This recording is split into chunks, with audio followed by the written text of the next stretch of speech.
በማንኛውም ሰዓት በጊዜው ማለት ጊዜው ማንንም ለማዋረድ ሬዲ ነኝ።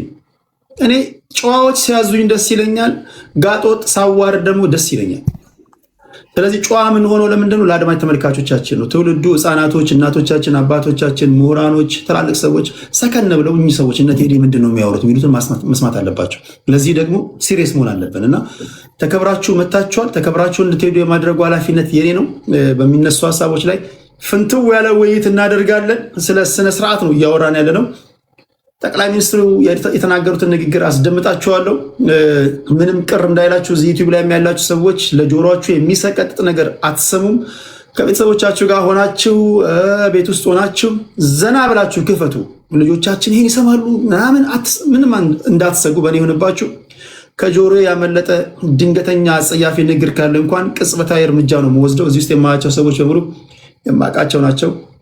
ስለሚናገሩት ንግግር በቂ ግንዛቤና ስነ ምግባር ያላቸው ናቸው። እሺ ወደ ጉዳዩ እንሄዳለን። የቲክቶክ ክሬቲቭ አዋርድ አዘጋጆችና አሸናፊዎች መታሰራቸው ምን ነገራቸው? ጠቅላይ ሚኒስትሩ ያሉትን ላስደምጣችሁ።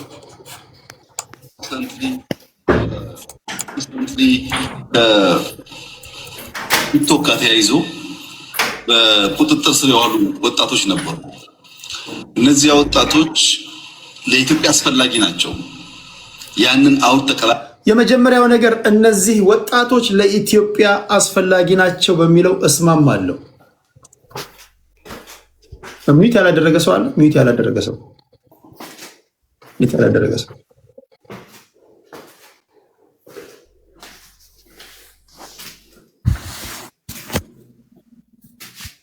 ምንም ብትሉ የሚቆረቁረኝ ነገር ነው። በነገራችን ምንም ብትሉ በነፃነት የመተንተን መብታችሁ የተጠበቀ ነው። ምንም አስሎንጋስ አስቀድሜ እንዳልኳችሁ ስድብ እንዳይሆን እንጂ ከሴራ አንጻር በተለየ አንግል መንግስት አውቆ ፖለቲካዊ ስራ ሊሰራ ነው። ቡኖ በደሌ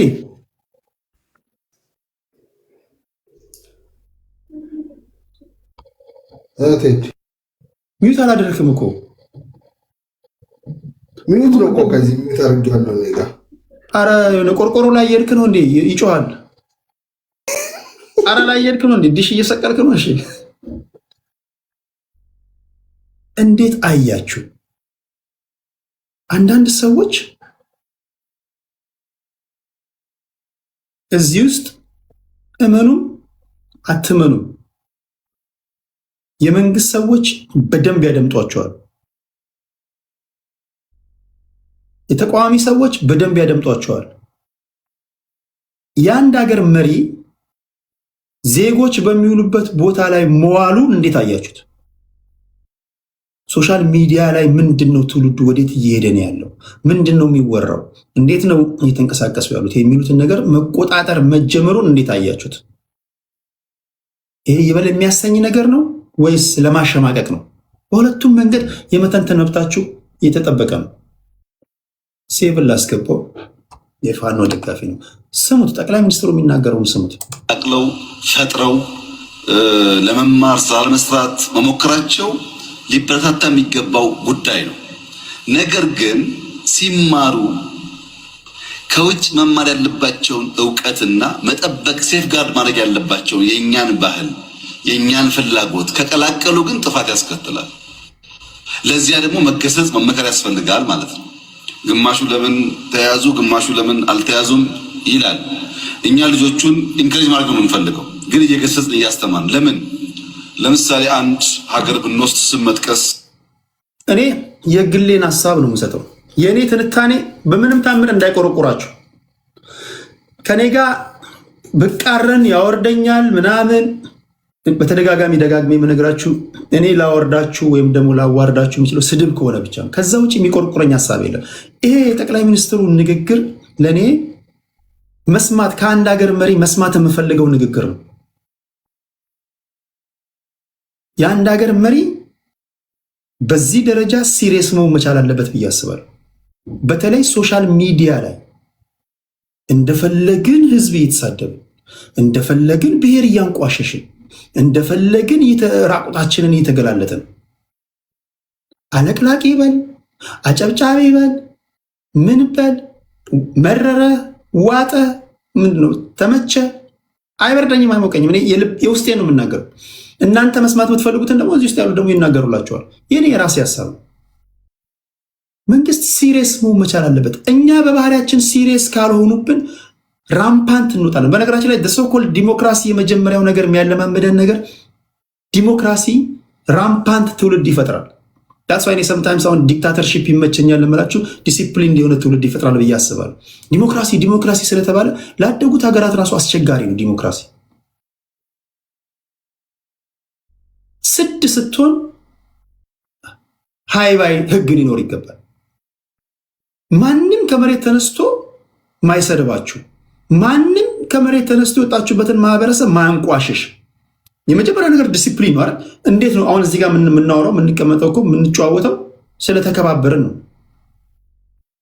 አንዱ ተነስቶ ከመሃል ቢሰድበኝ እኔም ወይ ሰድበዋለሁ ወይ አንደኛው የኔ ደጋፊ ይሰድበዋል፣ ቤቱ ይተረማመሳል።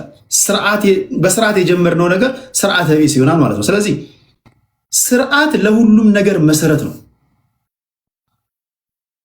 መንግስት ይሄንን አስቦ ነው ወይ? ልብና ኩላሊት የሚመረምረው እግዚአብሔር ይመርምር። እኔ ግን ሰጣችኋለሁ በቂድን እኔ ግን እንደ ጅማሮ ሁላችንም የምንስማማበት ከፌስቡክ ጀምሮ ሁላችሁንም በነገራችን ላይ ኢትዮጵያ ውስጥ በአምስቱም አቅጣጫ ለተገደሉ ወገኖቻችን ደማቸው ለፈሰሰ በአንድም በሌላ መንገድም የሁላችንም አስተዋጽኦ አለበት።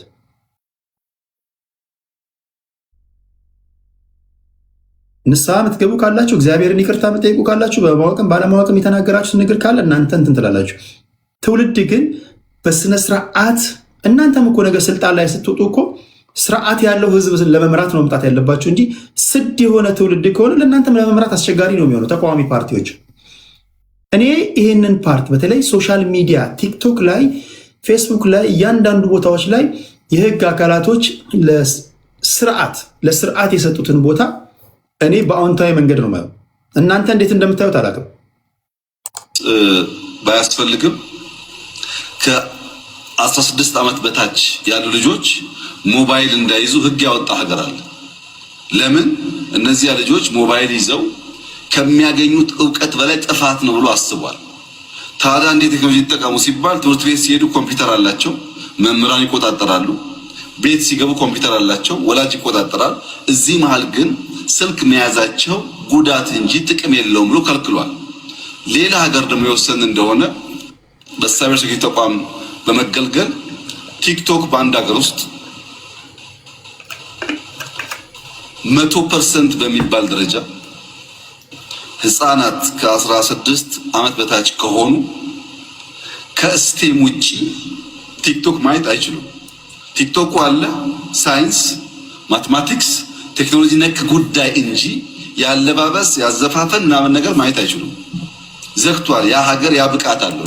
በነገራችን ላይ ቻይኖች የዚህ ፕላትፎርም ፈጣሪዎች ቻይና ውስጥ ያላችሁ ዜጎች ተነግሩኛላችሁ፣ ባይፓስ እያደረጉ ካልሆነ በስተቀር ፕላትፎርሙን የፈጠረችው ሀገር ቻይና እንኳን ለዜጎቿ የምታሳየውን ትመርጣለች። በሀገር አሜሪካና በዩሮፕ በአፍሪካ ውስጥ ቲክቶክ ኒውስ ፊድ ላይ ወይም ደግሞ ፍሮንት ፔጅ ላይ የሚያመጣላችሁ ቻይና ስትሆኑና ሌላ ሀገር ስትሆኑ አንድ አይደለም።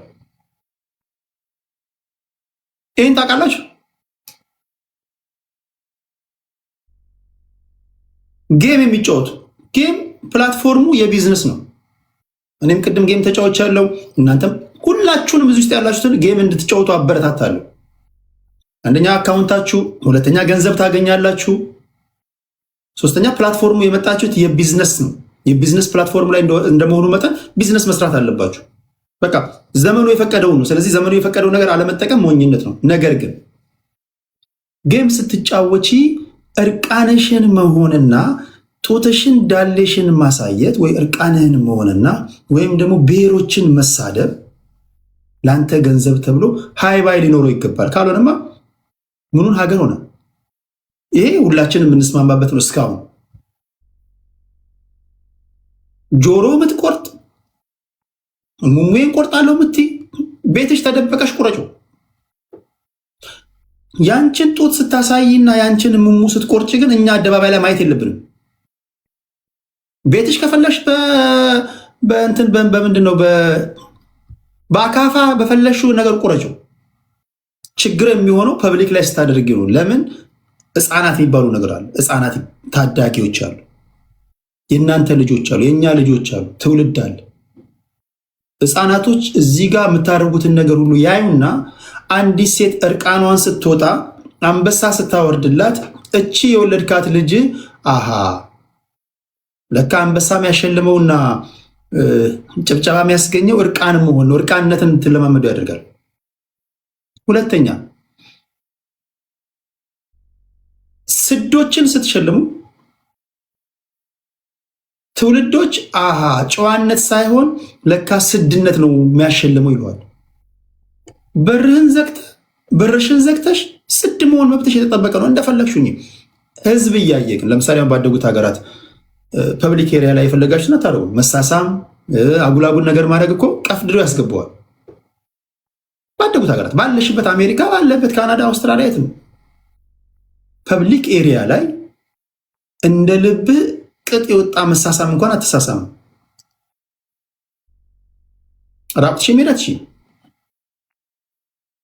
መለመላህም መሄድ አትችልም። ከዚያ አኳያ ስርዓት መበጀቱ እኔ በአዎንታዊ መንገድ ነው ማለት አይ ቲንክ ወላጆችም ደስ የሚላቸው ይመስለኛል። ለሀገር የሚገዳቸው ወላጆችም ባይሆኑ ደግሞ በጥሩ ስነ ምግባር ያደጉ ልጆች ወይም ደግሞ ሰዎች ይህን የሚቃረኑ አይመስለኝም። እዚህ ጋር ሴራ ስታመጣ ሊቃረኑ የሚችሉ ሌሎች ወገኖች ሊኖሩ ይችላሉ። ለምሳሌ ከኛ ወገን ያልሆኑ እኛ እንድንበጠበጥና እነሱ በጣም በስነ ስርዓት ተይዘው እኛ ግን ራምፓንት እንድንሆን፣ ስድ እንድንሆን፣ እንድንሰዳደብ፣ እርቃንነት እንዲስፋፋ፣ ሃይባ ያጣ መሪ ያጣ ሀገሮች እንድንሆን የሚፈልጉ ወገኖች ሊኖሩ ይችላሉ። ስለዚህ አማርኛ ስለለመዱ እኛ ጋር ተመሳስለው ስለገቡ ከኛ ወገን ናቸው ማለት አይደለም። ምን አገባሽ ቀንተ ነው ምናምን አደንግጡ። እያወራችሁ ያላችሁት በሀገራችሁ ጉዳይ ነው። በሀገራችሁ እኔ በጣም ከጊዜ ሂደት እያዳበርኩ የመጣሁት ነገር በሀገሬ ጉዳይ ላይ ሳወራ የመጀመሪያው ነገር ትክክል መሆኑ ለራሴ ጠይቄ አዎ የሚለውን ነገር ነው እንጂ የምፈልገው ሌላው ሰው ምን ይለኛል፣ ጎረቤት ምን ይለኛል፣ እንትና ህብረቴን አጣለሁ፣ እንትና ምናምን ጊፍተሬን አጣለሁ። ይሄን በመናገሬ የሚከፋ ካለ ምንም ልናደርግ አንችልም። እያወራን ያለነው ነገር ትክክል ነው ወይስ አይደለም የሚለው ነው እንድናወራ የምፈልገው እዚህ ጋር። ስለዚህ ህግ መበጀቱ በእኔ እይታ ትክክል ይመስለኛል። ልጆቼ በቲክቶክ በቴክኖሎጂ ስለ ሳይንስ ሲወቁ፣ ስለ ማትማቲክስ ሲወቁ፣ ስለ ፊዚክስ ሲወቁ ከዛ ያለፈው እውቀት ግን አያስፈልጋቸውም ብሎ ዘግቷል። ኢትዮጵያ ከዚህ ዓመት በታች ያለው ወጣት ስልክ አያዝ ብላ ህግ ካላወጣች አንዳንድ ጊዜ ተጋርዶብን ነው እንጂ እኮ ስለወጡበት ሀገራቸው አንድ አረፍተ ነገር በድፍረት ማይናገሩ ጎረቤቶቻችን ስለኛ 24/7 እየሰደቡን ይውላሉ። ስለኛ የሚናገሩትን ያህል ስለወጡበት ህብረተሰብ ወይም ደግሞ ስለወጡበት ሀገር አይናገሩም። ልብ ብላችኋል? በእኛ ጉዳይ ነፃነት አላቸው፣ በእነሱ ጉዳይ ስርዓት አላቸው። ስለዚህ እነዚህ ሰዎች ጋጠወጥ የሚሆኑበትን ወይም ደግሞ እንደፈለጉ የሚሳደቡበትን ቦታ ልታሳጣቸው ስመጣ ኖ ይሄማ ፍሪደም ኦፍ ስፒች ነው እንትን ነው ምናምን ይሏል። ኖ ፍሪደም ኦፍ ስፒች ከሆነ አንተም ላለህበት ሀገር መስራት አለበት ማለት ነው። አንተ በዲሲፕሊን ሆነ፣ አንተ በስነ ስርዓት ሆነ። ሉናስ ትራቭል ቴንክ ዩ ሉናስ ትራቭል ቴንክ ከልብ ነው የማመሰግነው። $20 ስቲከር ስለገዛሽ ከልብ አመሰግናለሁ። ፖይንቱ ምንድን ነው? እኛ የምናወራው ስለ ሀገራችን ነው። አንተ ስለወጣህበት ስለ ሀገር አትናገርም፣ አስተያየት አትሰጥም። ቁም ነገር ልክ ነኝ አይደል? አስተያየት አይሰጡም። ስለ እኔና ስለ እናንተ ግን በነፃነት ይናገራሉ። ለምን? ከልካይ የለማ፣ ክፍት ነው፣ ራምፓንት ነው። እናንተም ስልጣን ላይ ስትወጡ እነ ሴቭ የፋኖ ደጋፊ ነው፣ ቄሮ የኦነግ ደጋፊ ነው። አሮኖማ ስልጣን ላይ እንደሚወጣ አላውቅም። የመጀመሪያው ነገር ቅድሚያ ግን ስርዓት ያለው ትውልድ መፈጠር አለበት የሚል እምነት አለኝ። ለእናንተም ለመምራት ለማስተዳደርም ሀገርን ለማስቀጠልም ዋስትና ስለሆነ ማለት ነው፣ መሰረት ስለሆነ። ቲክቶክ ደግሞ ፊልተር ማድረግ ካልቻለች መጠንቀቅ ያለብን ነገር በተለይ ኢንፍሉዌንሻል ምንባል በዛ ሰፈር የምንሰራ ሰዎች በእኛ ምክንያት ብዙ ሰው ሊመረዝ ይችላል። ቢኮዝ ህፃናት አንድ የሚወዱት ሰው አለባበሱ፣ አነጋገሩ፣ ቆመናው ሁሉ ኢንፍሉዌንስ ያደርጋቸዋል። እኛ የሚከተለን ሰው እንዳለ አስበን ጥንቃቄ ካላደረግን የኢትዮጵያን ባህል፣ የኢትዮጵያን እምነት፣ የኢትዮጵያን ፍላጎት የሚቃረን ከሆነ ቴክኖሎጂው አጋዥ ሳይሆን ጥፋት ይሆናል ማለት ነው። ኤግዛክትሊ። ተጽዕኖ ፈጣሪ ነኝ የሚከተሉኝ አሉ ምናምን ስትል እያንዳንዱ ኢች ኤንድ ኤቭሪ ፉት ስቴፕን የሚከታተሉ ህፃናቶች እንዳሉ ማወቅ አለብን። በነገራችን ላይ ቢንግ ፌመስ መሆን ከሪስፖንሲቢሊቲ ጋር ነው መሆን ያለበት። ፌመስ ነው ኦኬ፣ ፌመስ ነሽ ኦኬ፣ የሚከተሉሽ አሉ፣ የሚያደምጡሽ አሉ። እርቃነሽን ስትሆኝም ያንቺን እርቃንነትን ተግባራዊ ለማድረግ እዛ ጋር የሚያኮበክቡ ህፃናቶች እንዳሉ ማወቅ አለብሽ።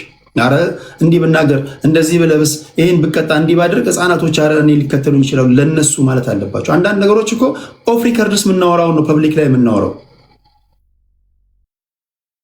እንግዳ ስታደርጉ ሰዎችን እንዲሸልሙ ወይ የሆነ የክብር እንግዳ ስታደርጉ ሰውየው ማን ነው? 10 ሚሊዮን ሊኖራቸው ይችላል። ምንድን ነው ሲያደርጉ የሚሉት? ሮል ሞዴል መሆን ይችላሉ ወይ? እንዴት ያሉ ሰዎች ነው የክብር እንግዳ የምታደርጉት? እንዴት ያሉ ሰዎች ነው የምትሸልሟቸው?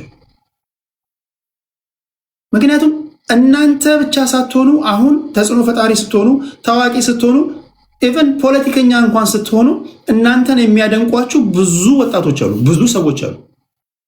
ለነሱ ማሰብ አለባችሁ። እስካሁን ፌር ነው ይሄ ነገር።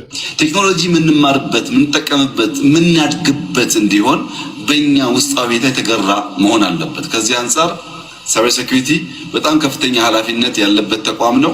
ይህን እንደሚያሳካ ተስፋ ይደረጋል። ቅድም እንዳየኸው የተለያዩ ሴክተር እየመሩ ያሉ ወጣቶች ኢትዮጵያ ስትራቴጂ በመንደፍ ብቻ ሳይሆን በዚያ ዘርፍ ሊመሩ የሚችሉ አመራሮች በመፍጠርም ከፍተኛ ተስፋ እንዳለ የሚያመላክት ነው። እኔ እንደዛ የተሰማኝ ያንተን ስሜት ባላቅም በጣም ደስ የሚል ቀን የነበረን። እነዚህ ልጆች ያን ያሳካሉ የሚል ተስፋ አለኝ። የመጨረሻ አንድ ጥያቄ ልጠይቅና ወደዚህ ጋር ወዳሉት ሄዳለሁ። የአንድ ሀገር ህዝብ ወይም ደግሞ ኢትዮጵያውያን በጣም ለስርዓት ቅድሚያ የምንሰጥ ፍጹም ስነ ስርዓት ያለን ህግና ህግ የምናከብር ምን መናገር እንዳለብንና ምን መናገር እንደሌለብን የምናቅ በጣም ዲሲፕሊንድ ብንሆን ለአስተዳደር ምቹ ይሆናል ወይስ ለአስተዳደር ምቹ አይሆንም?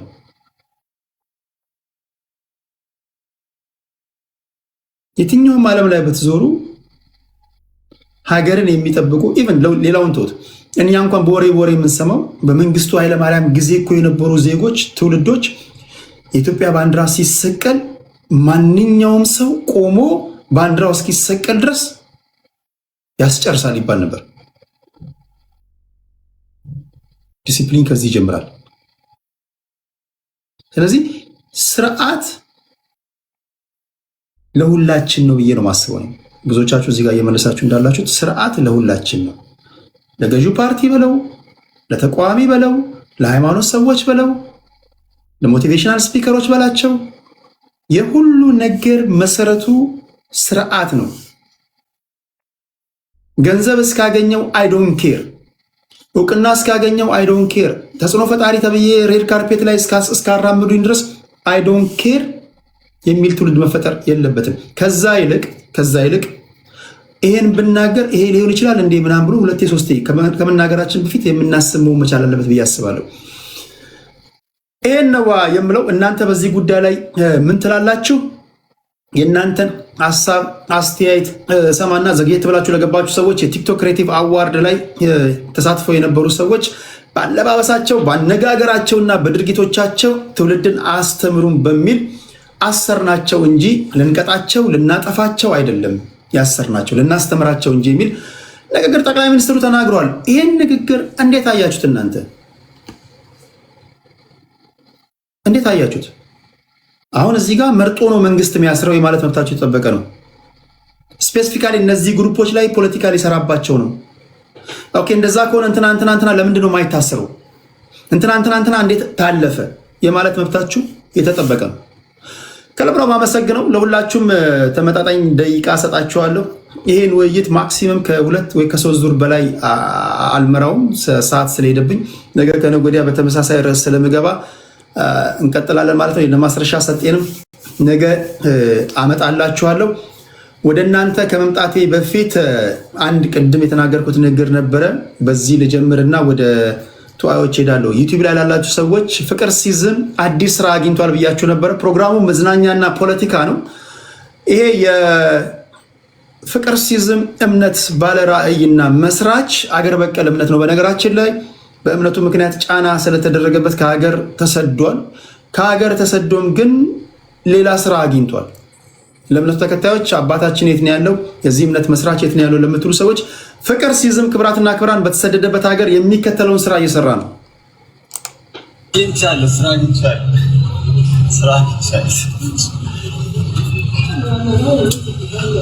የምታዩትን ስራ እየሰራ ነው። ፍቅር ሲዝም ሰው ሀገር ሄዶ ገንፎ እያገነፋ ነው።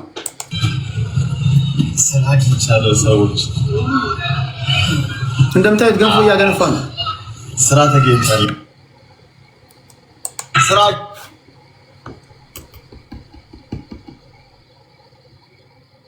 ገንፎ ማገንፋት እኮ ኢትዮጵያ ውስጥ ለማን ከለከለ? ፍቅር ሲዝም ገንፎ ለማገንፋት እንዴት ትሰደዳለህ? ስራማ ከሆነ ይሄ ስራ ታዲያ አለ አይደል እንዴ? ዋናው ምንድን ነው ቁም ነገሩ? ፍቅር ሲዝም ላመንክበት እምነት እስከ መጨረሻው ድረስ እስከ ቀራኔው ትሰዋለህ ብለን ስንጠብቅ ተሰደህ እምነቱን ጥለህ ሰው ሀገር ሄደህ ገንፎ ታገነፋለህ።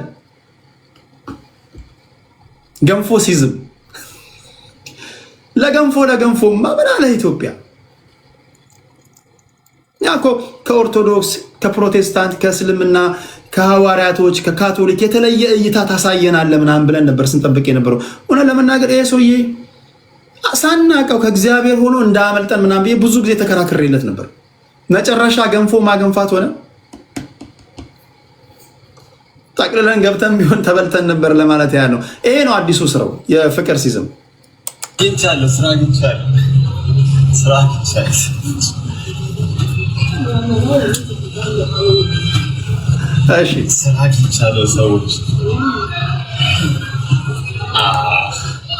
ስራ ተገኝቷል። ይመቸ። ኦኬ፣ ይሄን ዘናፈታ ካረጋችሁ ወደ ሲሪየሱ ጉዳይ እንመጣለን። ፖለቲካን እየተዝናናን ስናወራ ደስ ይላል። አድማጭ ተመልካቾቻችን ታፕታፕ ኮፒ ሊንክ ሼር ማድረግን እንዳትረሱ። ሁላችሁም እያደረጋችሁ ላላችሁ ልባዊ ምስጋና ይድረሳችሁ። ከሰላም ዲላ ጀምራለሁ። ሰላማችን የጠቅላይ ሚኒስትሩን ውሳኔ ንግግር እንዴት አየሽው? ጤና ይስጥልኝ ሁላችሁም፣ ከውጭም ያላችሁ ቤት ውስጥም ያላችሁ የሀገሬ ልጆች እንደምን አላችሁ? እንግዲህ የጠቅላይ ሚኒስትሩን ዛሬ ሳዳምጠው ነበረ። ያው ጨዋ መሪ እንደዚህ ነው እንግዲህ። በመጀመሪያ ሀገራችን ላይ የመጣው ጠቅላይ ሚኒስትር ያው ከኛም ኤጅ ብዙ ስለማይተላለቅ 2 ዓመት 3 ዓመት ቢበልጠን ነው። በጣም ዲሲፕሊን ያለውና ስርዓት ያለው መሪ ነው ያለን። ለሚናገረው ነገር ሁሉ በዲሲፕሊን ነው የሚመልሰው። ሰው ጥያቄ ቢጠይቀውም እንደገና ኑሮውም ነው ያሳየው በዲሲፕሊን ነው። ሀገርንም እየመራ ያለው በዲሲፕሊን ነው እና እንግዲህ የቲክቶክ አዋርድ ፕሮግራም ሊያዘጋጁ ወንድሞቻችን እህቶቻችን ትንሽ ከሀገራችን ባህልና እይታ ወጣ አድርገው የውጭውን ዓለም ሊያሳዩን ሞክረዋል። እንግዲህ የውጭውን ዓለም እና የሀገሩን ዓለም አጣጥሞ ካልሄዱ ጋጠወጥነት ይፈጠራልና እኛ ኢትዮጵያ የራሷ የሆነ ባህልና የራሷ የሆነ ሃይማኖት የራሷ የሆነ እንትን ያላ በቃ ስርዓት ያላት ሀገር ናትና የውጭውን ሀገር የምንወስደው አለ፣ የምንተወው አለ፣ የምንቀበለው መልካም ነገር አለ፣ የማንቀበለው ክፉ ነገሮች አሉ። ያንን ሁሉ አምጥቶ ሀገራችን ላይ ካላሳየን ካላስተዋወቅን ማለት ውስጥ ያሉትን ህፃናትን የሚጎዳ መሆኑን ጠቅላይ ሚኒስትሩ ተናግሯል። ህፃናት የሚያድጉ ህፃናት አሉ። እነዛን ህፃናት ባላማከለ መልኩ ነው እያደረጋችሁ ያላችሁት። ስርዓት ያዙ ብሎ ቆንጠጥ አድርጎ ነው የለቀቃቸው። ባይዘው ማለት ነው። እዚህ ጋር ጥያቄ ላንሳልሽ። ለብልጽግና ሰዎች ስትገቡ ክርክሩ የዋዛ አይሆንም። አንደርስቲሜት አድርጋችሁ እንዳትገቡ። ወሳኝ ጥያቄ ልናነሳ እንችላለን። ኦኬ፣ በገባሽ ልክ ነው የምትመለሽው። እኔ ከመጀመሪያ ጀምሮ ሲቃወሙ የነበረውን አንድ ነገር ልንገርሽ። እጅግ ለመስማት የሚቀፍ ንግግር የተናገረ ሰው መታሰር ሲገባው ለምርጫ ተወዳድሮ የህዝብ ተወካዮች ምክር ቤት አባል እስከመሆን የደረሰው በዚህ ዘመን ነው። ዶክተር አንጋሴ ኢብራሂም የተናገረው ከ5 ዓመት በፊት ነው ከ4 ዓመት በፊት ነው ብለሽ እንዳታልፊ። ንግግር ነው። ይቅርታ አልጠየቀም። ጭራሽ የህዝብ ተወካዮች ምክር ቤት አባል። እንዴት ነው እንዲህ ያለ ሰው ትልቁ የህዝብ ተወካዮች ምክር ቤት አባል እንዲሆን ፈቅደሽ እነዚህ ስታስሪ ጥያቄ ቢነሳ አይጋጭም ወይ የሚሉ ወገኖች ጥያቄ ቢያነሱብሽ ምን ትያለሽ? ባይዞዬ ማለት ነው።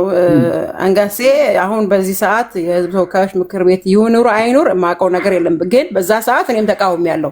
ምክንያቱም ዲሲፕሊን የለውም። ሲጀመር ለምርጫ የሚቀርብ ሰው አንደበቱ ራሱ ህዝብን የሚወክል መሆን አለበት። ሚንስ ምንድነው? ከአንደበቱ የሚወጣው ቃላት ሁሉ ሁላችንም ያየነው ነው። ያኔ ለውጡ ሳይጀመር ማለት ነው። ከ7 ዓመት በፊት ነው ማወራው።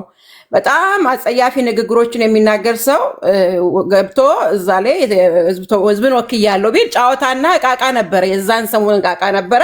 ከዛ ወዲህ እኔ አይቼው አላውቅም። ሰውዬው የት እንዳለ በዚህ ሰዓት እኔ አላውቅም። ግን የእሱም ደጋፊ አይደለሁም፣ የእሱም ተቃዋሚ ነኝ እኔ ማለት ነው። ምክንያቱም ሀገራችን በቃ አሁን አዲሱ ጀኔሬሽን የኛ ይሁን ማለት አንችልም። አዲሱ ጀኔሬሽን የራሱ አካሄድ አለው። በቴክኖሎጂ የተደገፈ ነገር ነው እያደረገ ያለው። ግን ይህን ሲያደርግ የድሮውን ጭራሹን ልጨፍልቅ ማለት ደግሞ አይቻልም። ባላንስ ማድረግ ነው ያለበት ነው እንጂ ጭራሽ ያኛው ይጥፋ ይሄኛው እንደ አዲስ ይተካ ማለት ሳይሆን እሷቸውም የተናገሩት ባላንስ አድርጉ፣ ሪስፔክት ባደረገ አገራችንን በማይወክል መንገድ አታርጉ። ህጻናት አሉ፣ ሳትገላለጡ መንገድ ላይ መሳሳ ምናምን የኛ ባህል አይደለም።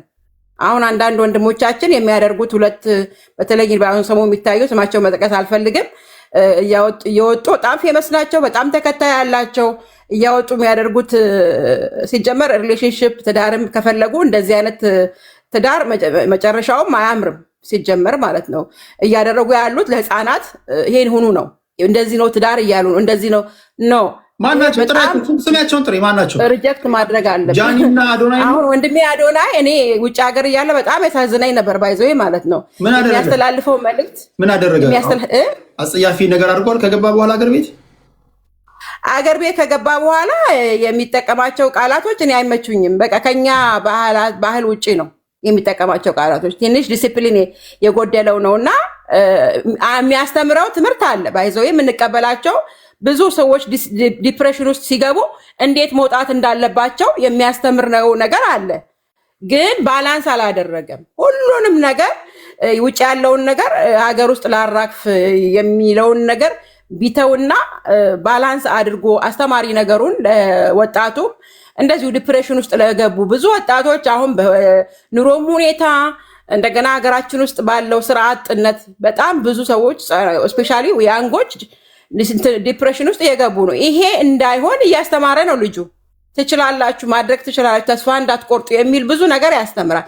አት ዘ ሴም ታይም ደግሞ ጮኛቱን ምኑቱን እኔ ማለቀው ነገር የለም። ግን እየወጡ የሚያሳዩት ነገር ትንሽ ዲሲፕሊን ቢያደርጉና የሚያደርጉትን ነገር በግላጭ ባያደርጉ የሚል መልእክት ለማስተላለፍ ነው። ግን ጠቅላይ ሚኒስተሩ ዛሬ ያስተላለፈው መልእክት በጣም በጣም ወሳኝ ነው። ሀገራችን ላይ ሁላችንም ይሄ በተለይ ወንድና ወንድ ሴትና ሴትን ሊያለማምዱን የመጡ በድብቅ ያሉ እያጫወቱ ፊት ለፊት ሊያመጡ የሚሞክሩትን ሁላችንም መቃወም አለብን። ይሄ በጣም በጣም አጸያፊ ነገር ነው እያደረጉ በድብቅ አሉ፣ እንሰማለን። ግን ይሄንንም ውስጡን ለውስጥ ገብቶ መንግስት እስከሚያጣራ ድረስ ጭራሹኑ ለማለማመድ በተለይ ደግሞ ቲክቶክ ላይ የነበረው የቲክቶክ አዋርድ ላይ የነበረው ጭራሹኑ እሱን ለማለማመድ ነው ይዘው የመጡት። እንደውም በጫወታ አድርገው ይቻላል የሚለውን ነገር ለማሳየት ነው ይዘው የመጡት። አለባበሳቸውም ቀይ ምናምን የሚሆነው ነገር እሱ ቢስተካከል ለማለት ነው። ቴዲዬ በሌላ ደግሞ መለሳለሁ። ቴንኪ ከልብ ነው ማመሰግነው። የአንዳንዶቻችሁ ኮመንት ይሄ ያለንበት ዓለም 21ኛው ክፍለ ዘመን ነው፣ ምንድነው ወልድ ስኩል አትሁኑ እንጂ እኛ ባለንበት ዩሮፕ አሜሪካ ምናምን እንደፈለግን እንሆናለን። አገር እዛ ባለበት ዩሮፕ አሜሪካ ላይ እንደፈለግ እርቃንህን ሁን፣ እርቃንሽን ሁኚ። ኢትዮጵያ ውስጥ አይሆንም ከተባለ አይሆንም፣ ህዝቡ አይፈልግም። አይ ቲንክ ግልጽ ነው። እንደዚህ ይሄ መልስ ይመስለኛል። ሁሉም ወፍ እንደ ሀገሯ ነው የምትጮኸው። አሜሪካ ላይ እርቃንን ትሄዳለህ፣ እርቃንሽን ትሄጃለሽ። ኢትዮጵያ ላይ መከልከል አለበት ሲባል ሌላም ሀገር ላይ ለምሳሌ ለቫኬሽን ስትሄዱ ታይላንድ ላይ እንደዚህ አይቻልም፣ ዩጋንዳ ላይ እንዲያኑ ከተባለ እኮ የመጀመሪያው ነገራቸው ሳውዲ አረቢያ ላይ እንደዚህ አይኮንም ከተባለ የምታደርጉትን ታደርጋላችኋል።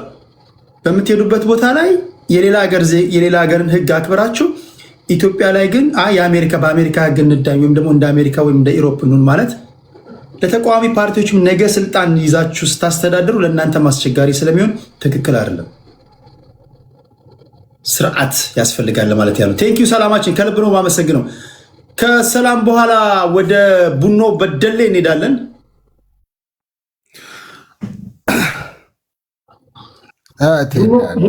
ቡኗችን እሺ፣ እንዴት ነህ? አለን አባታችን። ያው ቴዲ ጥሩ ነው ያነሳው አጀንዳም በጣም አስፈላጊ ነው። ባይዘዌይ እነዚህ አጀንዳዎች በጠቅላይ ሚኒስትሩ ጭምር ትኩረት ተሰጥቶ በዚህ ልክ የተሰራበት ምክንያት ኢትዮጵያ እንግዲህ በአሁኑ ሰዓት ስማርት ስልክ የያዘው ሙሉ በሙሉ ማለት በሚቻል ደረጃ የቲክቶክ አካውንት አለው። ቲክቶክ በጣም ኢትዮጵያ ውስጥ ታዋቂ ሆኗል። አብዛኛው ማህበረሰብ የሚጠቀመው ነው።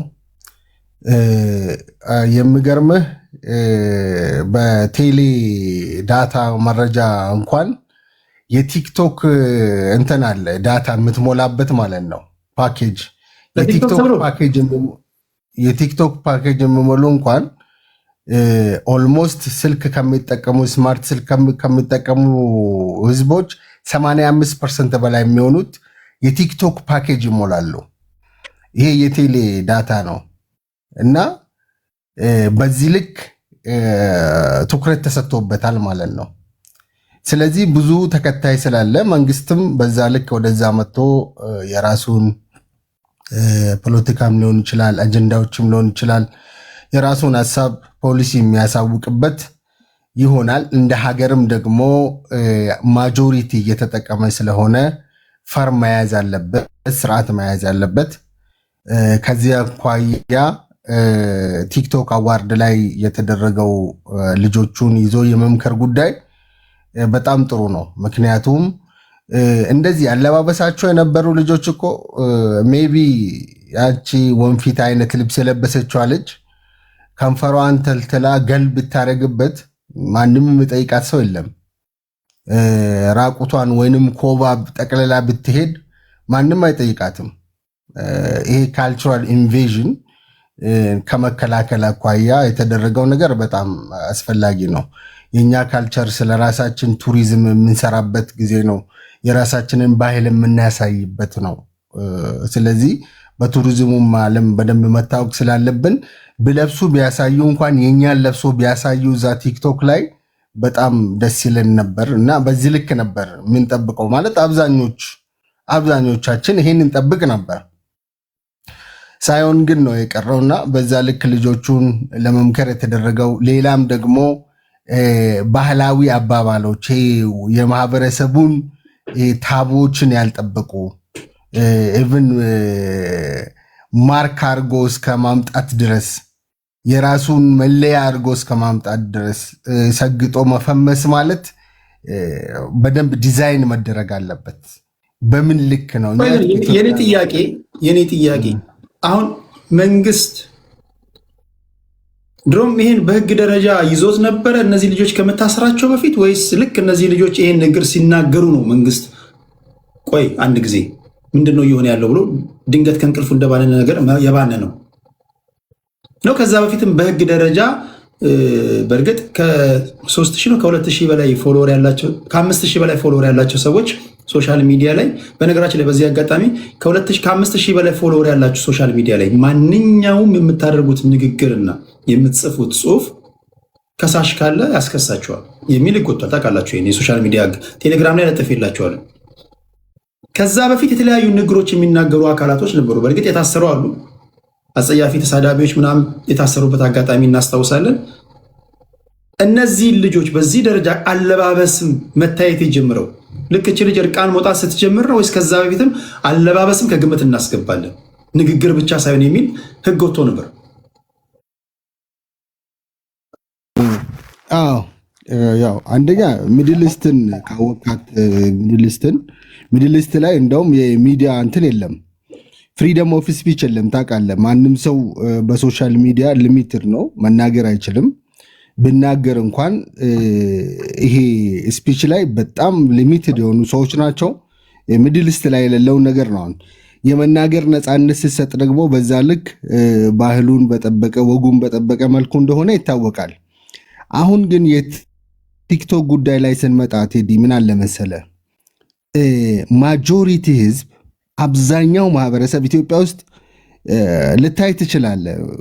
ማንም ሰው ያውቃል አንተን። አሁን ማንም ሰው ማለት ነው ልክ ስክሮል ስታደርግ እንትኑ ያመጣልሃል። የተሳሰረ ነው ኔትወርኩ ማለት ነው። ስድቡን ልክ ስክሮል ሲያደርግ የሌለ ስድብ ቲክቶክ። እንደውም ከዚህ በፊት የምገርምህ በምክር ቤት ጭምር የተነሳ ነው ብዙ ሀሳቦች ተነስቷል። እኛም ጠይቀናል። ቲክቶክ ላይ የሚሳደቡ ወጉን ባልጠበቀ መንገድ ባህሉን ባልጠበቀ መንገድ የሚሄዱ በሚል እየተጠየቀ ነበር። ከዛ በቃ አሁን ህግ ሆኖ እንዲወጣ ጠቅላይ ሚኒስቴሩ የተናገረው የእኛን ስብስብ ሀሳብ ነው። ባይዘወይ የእኛን ስብስብ ሀሳብ ነው የተናገረው። ከዛ አኳያ ነው ቴዲ አሁን ቲክቶክ እየታወቀ ስመጣ ህግ መበጀት አለበት የሚል በዛ ልክ ነው የተያዘው። እና ሁላችንም ማየት ያለብን ቲክቶክ አሁን በጣም ሲሪየስ ነገር ሆኗል። ወጣቶች እንዴት ነው መጠቀም ያለባቸው? እድሜያቸው ከ16 ዓመት በታች ያለው ታውቃላችሁ፣ በጣም አስቸጋሪ ነው። ተማሪ በአሁኑ ጊዜ ስልክ ይዞ ነው የሚንቀሳቀሰው። ተማሪ ትምህርት ቤት ውስጥ በትምህርት ሚኒስቴሩ ደረጃ የተከለከለ ቢሆንም ተማሪ ይዞ ይንቀሳቀሳል። ቲክቶክን በጣም ነው የሚጠቀሙ ተማሪዎች። ላልተፈለገ መንገድ ተማሪዎች እየተጠቀሙ ነው። ይሄን ከመከላከል አኳያ በእድሜ ባውንድ አድርጎ ኢንሳ ይሄን በሚገባ በቅርብ ጊዜ ፕሮፖዛል ሰርቶ እንደሚያጸድቅና ይሄን ወደ ተግባር እንደሚያስገባ ሁላችንም ያው ይሄን እንጠብቃለን ማለት ነው። ይሄ ቆይቷል። ጠቅላይ ሚኒስቴሩ አሁን አውጥቶ ተናገሩት እንጂ ይሄን በረቂቅ እንዴት መሄድ አለበት፣ ማንስ ኃላፊነቱን መውሰድ አለበት የሚለውን በደንብ እንትን አድርገን እየተነጋገርንበት ነበር። የተያዙ ህግ ቁጥጥር ስር የዋሉ ልጆችም አይተሃል። ከዛ በኋላ ወዴት እንደሄዱ። ይሄን የትኛው ኢትዮጵያዊ ነው የሚጠላት? ሄዲ አዲስ አበባ ውስጥ ዙሮ ደብረ ዘይት ደርሶ መጡ። የነገ ተስፋ ልጆችን አይቶ መጡ። ምን አይል እንኳን ቫይራሊቲ እንዳላቸው ምን አይል እንደሚወደዱ የነገ ተስፋ ልጆችን ሳያቸው ሂዶ አሁን ተቀይሯል። በቃ ልጆቹ ሂዶ ምንድነው የምንፈልገው? ኢትዮጵያዊ እስከሆኑ ድረስ ለፕሮፓጋንዳ ለፖለቲካ አይደለም መንግስት የምፈልገው። ኢትዮጵያዊነትን ባህልን የኢትዮጵያ ባህልን እንዲያሳዩ ነው። ይሄ ነው። በነገራችን ላይ ሰርጌይ ላቭሮቭ የራሽያው የውጭ ጉዳይ ሚኒስትር ናቸው። በጣም ያካበተ ልምድ ያላቸው ትልቅ ዲፕሎማት ናቸው። እሳቸውና ቭላዲሚር ፑቲን የራሽያው ፕሬዚዳንት አሁን ከዩክሬን ጋር እያደረጉት ባለው ጦርነት ላይ ሲናገሩ ብዙዎቻችሁ ሰምታችኋል ብዬ አስባለሁ። ምንዋጋው ዩክሬን የኔቶ አባል ሀገር ስለምትሆን ለእኛ ለህልውና አደጋ ስለሆነ ለዛ ብቻ አይደለም ይሄ እያደረግን ያለን ነው። ጦርነት ሊመጣብን ከተቃጣው የሰይጣን አምልኮት ጋር ጭምርም ነው ብለው በተደጋጋሚ ተናግረዋል። ይህን ሰምታችኋል። ወንድ ከወንድ ጋር ሴት ከሴት ጋር ሊያለማምዱን አጉል ነገር ሊያለማምዱን። ስለዚህ እኛ ደግሞ እንደ መንግስት ዜጎቻችንን የመጠበቅ ኃላፊነት አለብን። ብዙዎቻችሁ ሰምታችኋል ይህን ነገር። አገራት በዚህ ደረጃ ነው ለዜጎቻቸው የሚጠነቀቁት። ምናልባት በዚህ ውይይት ላይ እንዲህ ስንወያይ ከተለየ አንግል ያያችሁት እይታ ካልሆነ በስተቀር በአጠቃላይ በውሳኔው ላይ የምትቃረኑ አይመስለኝም። ነገር ግን መንግስት ይሄን ሊያሳካ የፈለገው እኛ ወይም ሌሎች ካዩት በተቃራኒው ከሆነ ያንን እንወያይ እንችላለን። ዜጎች ግን ዲሲፕሊን ሆነው እንዲኖሩ በማድረግ ረገድ ላይ ልዩነት ያለን አይመስለኝም። ኢቨን ቤት ከፍታችሁ እንኳን ስትወያዩ ከዚህ በኋላ የሚፈጠረው እንኳን ሲመስለኝ አይ ከዚህ በኋላ ማናችሁም ብትሆኑ ተሳዳቢ ከሆኑ ጋር ጋጠ ወጥ ከሆኑ ጋር እናትን ከሚሳደቡ ጋር አንድ ስቴጅ የምትጋሩ አይመስለኝም። ከተጋራችሁን የጤናችሁን ነው የምጠራጥረው። እናንተ በቪዲዮ የታያችሁ በቪዲዮ ከማይታዩ ጋጠ ወጦች ጋር የምትቀመጡ ከሆነ ማንም ሰው በራሱ ምናልባት ሁለቱም የማይታዩ ከሆነ ኦኬ፣ ግን አንደኛው የምትታይ ሆነ ከማይታይ ሰው ጋር ከተቀመጥክ በስንት ልፋት ያመጣኸውን ፕሮፋይልን በዜሮ ማጥፋት ማለት ማበላሸት ማለት ይሄ የሚፈቅድ ያለ አይመስለኝም። እና ከዚህ ይጀምራልና ይሄን ነገር እንዴት አያችሁት? ዛሬ የምታዩዋቸው የአለባበስ አለማመዶች ልጆቹ ያለ ማለማመድ ፈልገው ላይሆን ይችላል። ነገር ግን ሳያውቁት እነሱ ላይ ራሱ ተጽዕኖ አሳድረውባቸው ይሄን እያስተማሩ ቢሆንስ? ይሄን ደግሞ እንደ ሉጋም ይዞ የመቆጣጠሩ ኃላፊነት የመንግስት ወይም ደግሞ እናንተ ሀገር እናስተዳድራለን የምትሉ የፖለቲከኞች አይደለም ወይ? እሺ ከቡኖ ቀጥሎ ምን ሄደው ወደ ቄሮ ነው። ቄሮ የኦነግ ደጋፊ ነው የሚለውን እንሰማለን። ቄሮችን ቴዲ አንድ የወርድ ነው ፖለቲካ ለመናገር አይደለም የገባሁት። አንድ የሆነ ነገር ተናግሬ 30 ሰገድ እድል ስጠኝና ልውረድ።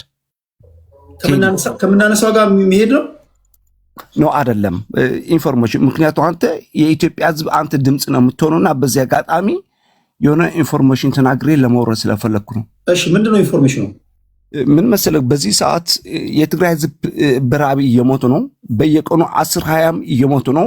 ሶሻል ሚዲያ ካየኸው በትዊተርም ፌስቡክም ምኑ አይደለም ብቻ ምን መሰለህ፣ በጦርነቱ ከምዕራብ ትግራይ ተፈናቅሎ በሱዳን ሀገርም በትግራይም ገብቶ ህዝባችን እናቶች እያለቁ ነው። በዚህ ሰዓት ማንም የሚደርሱባቸው ያለም በዛ መንግስቱ ትግራይ ውስጥ ያለ መንግስትም ለፖለቲካ ነው የሚጫወትባቸው፣ የኢትዮጵያ መንግስትም ለፖለቲካ ነው የሚጫወታቸው። ህዝባችን እያለቀ ነበር። አሁን አረን ነው ህዝቡ እያለቀ ነው። ይኸው አረን ነው ቴዲ እንዴት እንዳላየው አረን ነው። በዚህ ሰዓት እሱ መብራት ነበረበት። ህዝቡ እያለቀ ነው።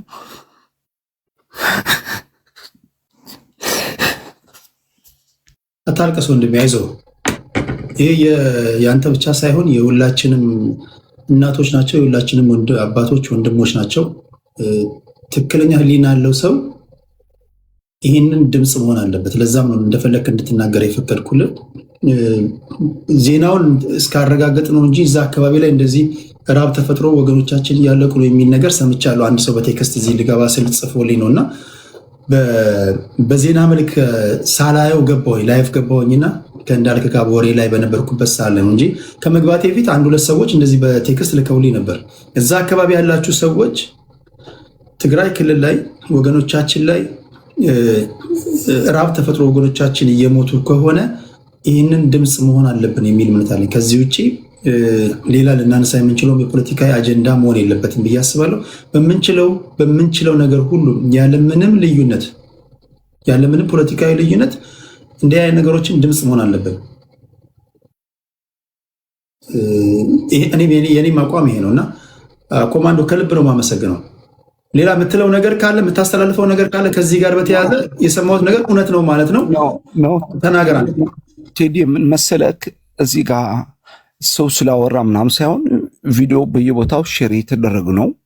ከፈለክ ሌላ ሞባይል ካለክ ፕሮፋይል የኔ ፕሮፋይል ነካ አድርግና ሼር አድርጌዋለሁ። ሁለት ቪዲዮ አለ ታያቸዋለህ፣ እንዴት ህዝቡን በረሃብ ነው የሚያልቅ። ቪዲዮውን ሼር አድርጌዋለሁ። በጣም ብዙ ሰው ሼር እያደረገው ነው። ህዝብ እያለቀ ነው።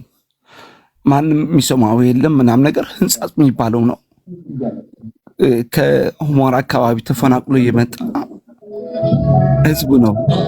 በራብ እየሞተ ነው። ሌላ ቪዲዮ አለ ማየት ትችላለህ። እሱን አሳልፎ ነው ሌላ ቪዲዮ አለ።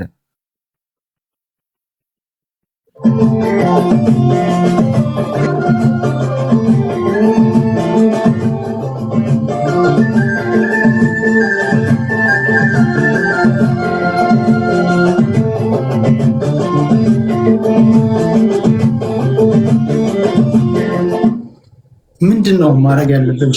እሺ እንመካከር። ምንድነው አድኖ ቴዲ ከጫልክ አድኖ ምናቱ የኢትዮጵያ ህዝብ ለዚህ ህዝብ እንደርስለት ሀሳብ እንስጥበትና በጦርነቱ ያለቀ ህዝብ እንዳይበቃ እንደገና ከጦርነቱም የተረፈ ህዝብ በረሃብ እየሞቱ ነው በዚህ ሰዓት።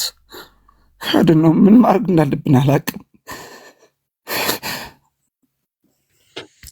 ቴዲ እኛ ማገዝ ካለብን እንግዲህ ያው በምንችለው ነገር እናግዛለን። ከዛ በተረፈ ግን መጀመሪያ ተጠያቂ ለዚህ ህወሓት ነው፣ እዛ ውስጥ ያለው የሚያስርባቸውም እሱ ነው። ያው እየተበቀለ ነው። አሁን እንዲህ አይነት ነገር ሲፈጠር አሁን ህወሓት ነው ብልጽግና ነው ካልን አሁንም በዚህ በሞት አፋፍ ላይ ባሉ ዜጎቻችን ላይ ቁማር ነው የምንሰራው፣ ፖለቲከኛ ሴራ ነው የምንሰራው። አሁን እነዚህ ወገኖቻችን እንዲህ አይነት ሁኔታ ላይ ካሉ ቢያንስ እንዳይሞቱ ልናደርግ ምንችለው እንዴ ነው? ፖለቲካው ይደርሳል። ፖለቲካ እኮ እኛ ጤነኛ ስንሆን ነው አይደል? ህዝባችን ጤና ሲሆን ነው ህዝብ ላይ ነው የሚሰራው። በዚህ ደረጃውን በማየው ቪዲዮ እንደዚህ በመሞትና በመኖር መካከል ያሉ ወገኖቻችን ካሉ ምንድነው ማድረግ ያለብን?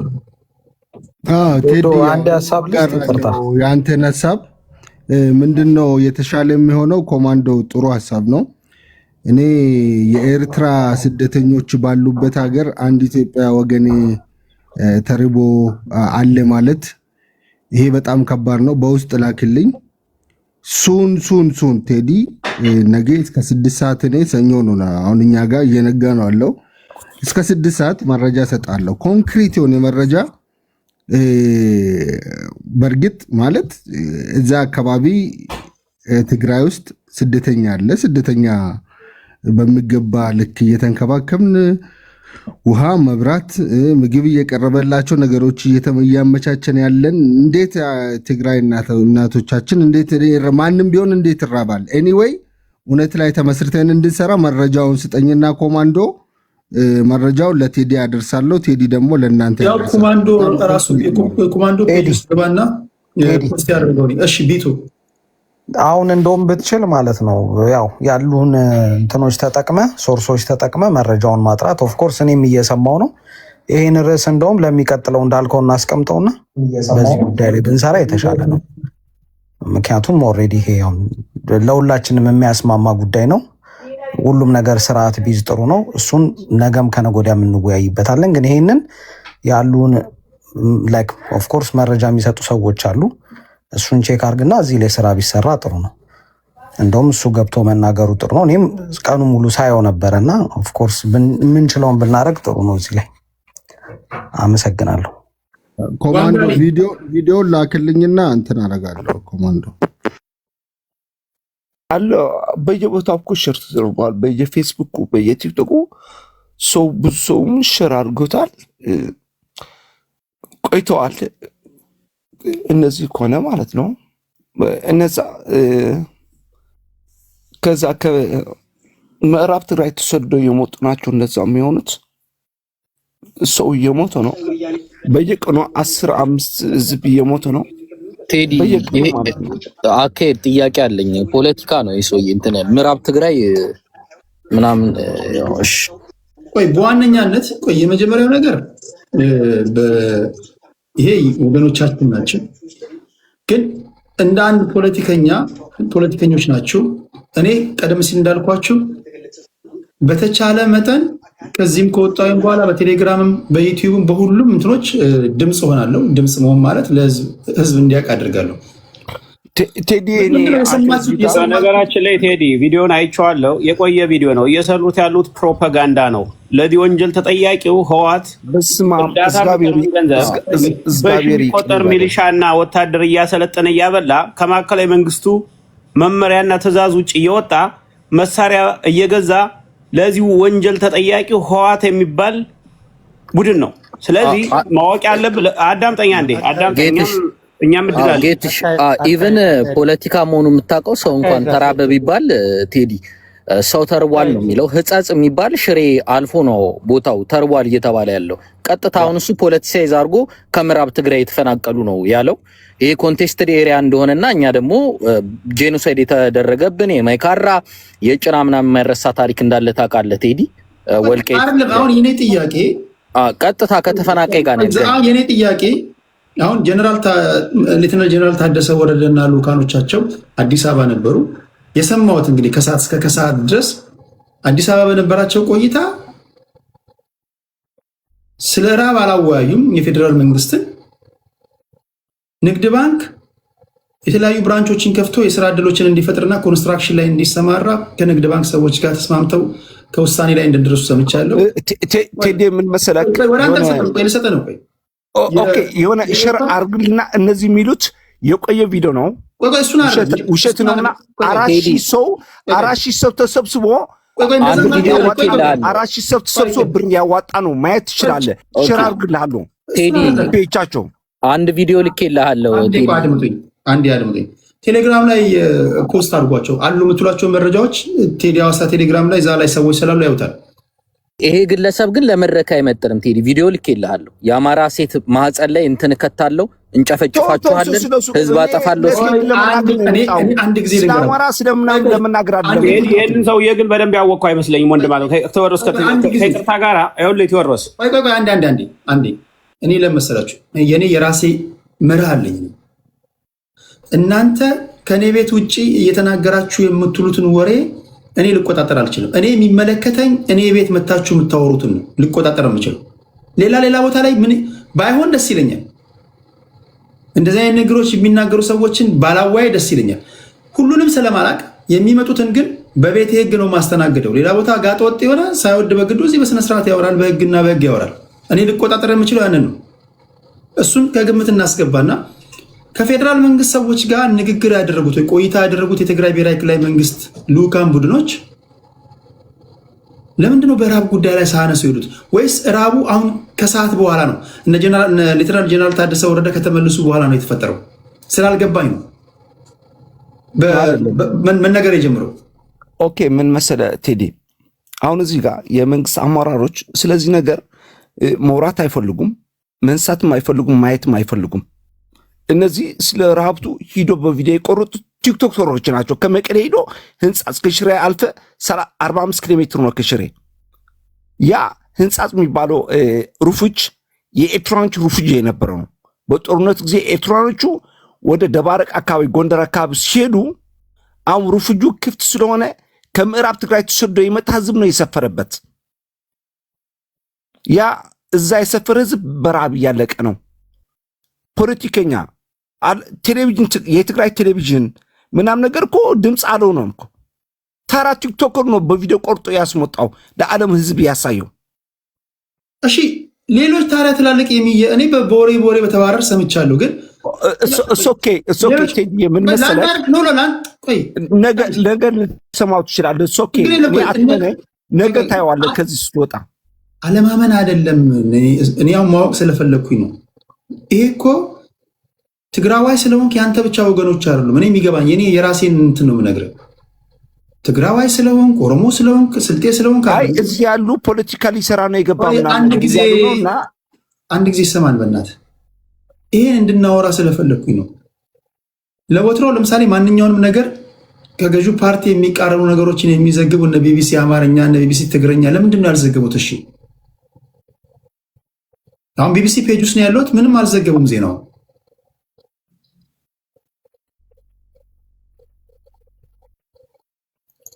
ሰምታችሁኛል? ቴዲ የጌታቸው ረዳ ንግግር በፊት አዳምጠው ከሆነ ምን አለ መሰለህ፣ ጌታቸው ረዳ ማለት ነው ህወሓት በጦርነቱ ምክንያት የተፈናቀሉትን ወገኖች እንዲሄዱ አይፈልግም። መጀመሪያ ኮማንዶ ምዕራብ ትግራይ የሚባል የለም፣ ያለው ወልቃይት ጠገዴ ሰቲት ሁመራ ዞን የአማራ ክልል ነው። ከዛ በተረፈ ግን ማንኛውም የትግራይ ተወላጅ ኢትዮጵያዊ ከተራበ እኔም አንተም ማንኛችንም የመርዳት ግዴታ አለብን። ኢትዮጵያውያን ናቸው። ከዛ በተረፈ ግን እዚህ መጥተህ ፖለቲካ ሰራለሁ ብትል አይሆንም። ምክንያቱም ማንም የኢትዮጵያ ማየት ይችላል። ለምንድን ነው ህወሓት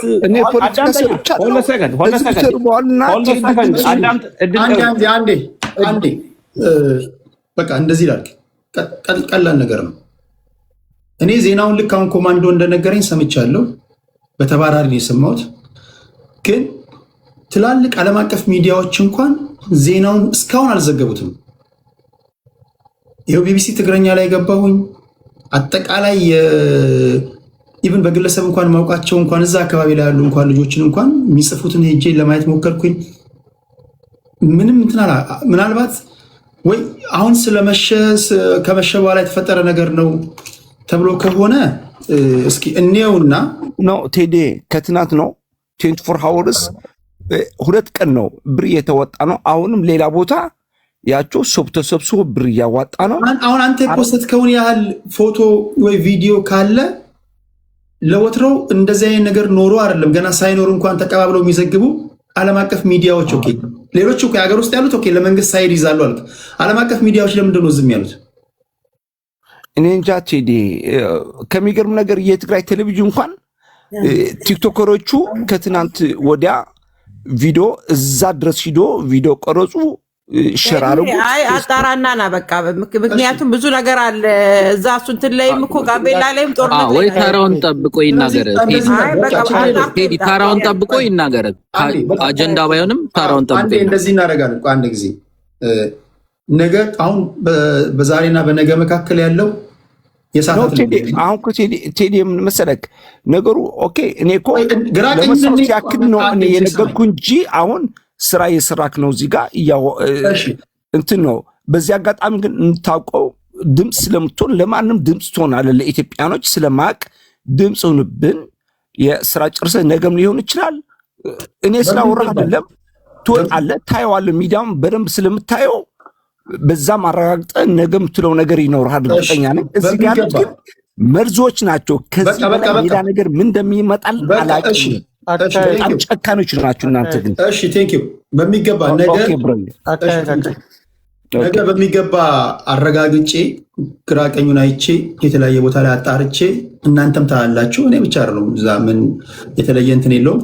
ሁላችንም አይተን ድምፅ ከሆነ ድምፅ የምንሆንበትን ነገር እንፈጥራለን። ግዴታ ነው ይሄ፣ ውዴታ ምናምን ሳይሆን ግዴታችን ነው።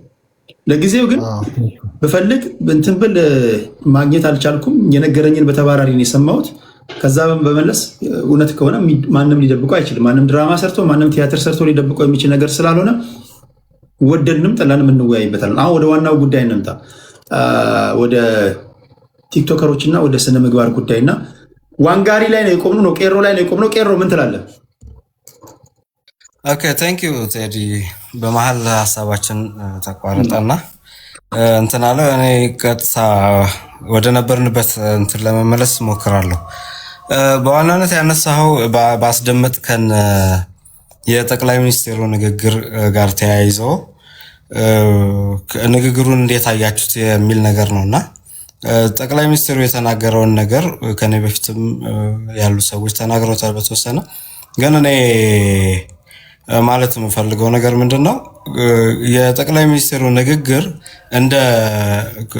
እንደወረደ ስንሰማው ጥሩ የሚባል አይነት ንግግር ነው። ነገር ግን ይሄንን ጥሩ የሚባል አይነት ንግግር እኔ ብናገረው ወር አንተ ብትናገረው ወይ አንድ የሚዲያ አካል ወር አንድ ፖለቲከኛ ወር አንድ የሆነ ሙያ ላይ ያለ ሰው ቢናገረው ጥሩ ነው ብለን ልንቀበለው እንችላለን። ነገር ግን ይሄንን ንግግር እየተናገረ ያለው ጠቅላይ ሚኒስትሩ ነው። ጠቅላይ ሚኒስትሩ ማለት የሀገሪቷ መሪ፣ በህግም ደረጃ በመከላከያም ደረጃ በፖሊስ በፌደራል ደረጃ ብዙ ከላይ ያለ ኃላፊነቱን የሚወጣ አካል ነው እና እኔ አንድ መንግስት እንደ መንግስት ግለሰቦች ላይ ሊወስድ የሚችለው እርምጃ ብዬ የማስበው አንድ በወንጀል ህግ ነው፣ ሌላው በፍትሐ ብሔር ህግ ነው፣ ሌላው በተለያየ በህግ የሚያስጠይቅ አይነት ነገሮች ነው። በእንደዚህ አይነት ጉዳይ ሲጠረጥርህ መንግስት በቁጥጥር ስር ያውልህና ይመረምርሃል። ጥፋት ሲኖር ፍርድ ይሰጣል፣ ፍትህ ያሰፍናል። ከዚህ ውጪ ልንመክራቸው ነው የያዝናቸው፣ ልንገስጻቸው ነው የያዝናቸው የሚለው ነገር ከአንድ መንግስት ከአንድ ህግን የማስከበር ፍትህን የማስፈን ኃላፊነት ካለበት መንግስት የሚጠበቅ ነው ብዬ አላስብም። ይሄ ኃላፊነትን ካለመወጣት ጋር ተያይዞ ክፍተቶችን ወር ጥፋቶችን ለመሸፋፈን ቃላቶች አምረው እንዲቀርቡ የተሄደበት መንገድ ነው የሚታየኝ ለኔ። ይሄ ቲክቶክ እና ቲክቶከሮች እንደ ሀገር እያመጣብን ያለው ነገር ከሁላችሁም ጋር እስማማለሁ። በተለይ ቴዲ አንተ ከምትናገራቸው ነገሮች ጋር እስማማለሁ። ቲክቶክ እና ቲክቶክ ላይ ያሉ ሰዎች እያመጡብን ያሉት ነገር እንደ ሀገር በጣም ተገቢ ያልሆነ አይነት የሥነ ምግባር እና ዝቅጠት ውስጥ እየገባን ያለንበት ሁኔታ ነው ያለው። ይሄ እንዴት መስተካከል አለበት ብለን የምናነሳ ከሆነ በመጀመሪያ ደረጃ ህግ ማውጣት ነው የሚኖርብን። ቲክቶክ ኢትዮጵያን ሲጀመር አያውቃትም። ቲክቶክ ኢትዮጵያ ውስጥ ምንም ለምሳሌ ፌስቡክ ተጠቀማላችሁ ሁላችሁም ብዬ አስባለሁ። ፌስቡክ ቃላቶችን ፊልተር ያደርጋል። በአማርኛም በኦሮምኛም ጻፍ ቃላቶች ገብተውለታል፣ ፊልተር ያደርጋል። ተገቢ ያልሆነ ቃል ስትጠቀም ራሱ ፌስቡክ ይቀጣል። በቲክቶክ ግን ኢትዮጵያ ውስጥ የፈለከውን ነገር ብትናገር የሚቀጣ የለም፣ ሚይዝ የለም። ቀደም እንደተናገርከው ከ5000 ፎሎወር በላይ ያላቸው ሰዎች ሚዲያ ላይ ወጥተው ለሚናገሩት ነገር ኃላፊነት መውሰድ እንዳለባቸውና በህግም የሚያስጠይቅ ነገር እንዳለ አዋጁ የጸደቀው ቆይቷል። ነገር ግን ተግባራዊ ሲሆን አላየንም። ሰሞኑን ይዘን አሰርናቸውና እንትን አደረግናቸው የሚባሉ ከሌ የሚባሉ ቲክቶከሮች በዛ ህግ ነው ወይ የተጠየቁትስ? ፍርዱስ ምንድን ነበረ? ህጉ የጸደቀው አዋጅ ምን ይላል? ያ ነገር ተተግብሯል ወይ ብለን ስንል ምንም የተተከበረም ህግ የለም። የተያዙት በዚህ ጉዳይ ነው ብሎ ከነፎቶአችን የለጠፈልን ፌደራል ፖሊስ እና የአዲስ አበባ ፖሊስ ሲለቃቸው ምን አድርጎ እንደለቀቀ የነገረን ነገር የለም። ስለዚህ እኔ ይሄ አይነቱ አካሄድ መንግስት ወደ ቲክቶከሮች ዞሮ እያደረገ ያለው እየሰራ ያለው ፖለቲካ አንደኛ እነዚህን ሰዎች ሊጠቀምባቸው ፈልጎ ለራሱ ፖለቲካ ምርጫ ከመድረሱም ጋር ተያይዞ ለዛ ሊጠቀምባቸው ፈልጎ ይሆናል አንደኛ። ሁለተኛ ይሄ ቲክቶከሮች አጀንዳ መነሳት የጀመረ ጊዜ ሀገሪቷ ላይ ምን አይነት ትልልቅ አጀንዳዎች ነበሩ? ለፖለቲካ መጠቀሚያ ምርጫ ስለደረሰ ነው ስትል ምን ሊያረጋቸው ነው? እንዴት አድርጎ ነው የሚጠቀምባቸው? ያ ተጽዕኖ ፈጣሪ ናቸው ተብሎ ስለሚታመን ለምሳሌ ዛሬ ቲክቶከሮች ሰብስበው አዲስ አበባ ኮሪደር ልማት ምናምን ብሎ እያስጎበኟቸው ያሉ የተወሰኑ ቲክቶከሮች እንዳሉ አይተናል። ሚዲያ ላይ እኮ ፖለቲከኞች አይደሉም እኮ ፖለቲካ የሚሰሩ ልጆች አሉ። የመንግስትን የገጽታ ግንባታ በእነሱ በኩል ለማሰራት ይሞከራል። ለምሳሌ ሰሞኑን እኮ እያየን ነው። ባሌ ላይ ወንጪ ላይ የሆኑ ሪዞርቶች የተሰሩት ላይ በእነሱ በኩል የገጽታ ግንባታ ለመስራት እየተሞከረ ያለበት ይሄው የፖለቲካ ጥቅም ነው እንጂ ቲክቶከሮቹን ለማስጎብኘት ተፈልጎ ነው ብለህ እንደማትቀበል ተስፋ አድርጋለሁ። ስለዚህ አንዱ ያ ነው። ሁለተኛ በዛን ሰዓት ሀገሪቷ ላይ እየሄደ የነበረው ትልቁ አጀንዳ መሆን የነበረባቸው አንተ አሁን የኦነግ ደጋፊ ነህ። ቲክቶክ ቅድም ይሄን ልልህ ፈልጌ ሰላማዊ ትግል ፖለቲካ ደጋፊ ነው። ሶሪ ረጅም ጊዜ ጠፍተህ ስለመጣ እኔ በኦነግ ደጋፊ ነው ይዤ የነበረው። ግን ያው የተወሰነች ፐርሰንት ለኦነግ ሳይድ ትይዛለህ በሚለው እንያዘው።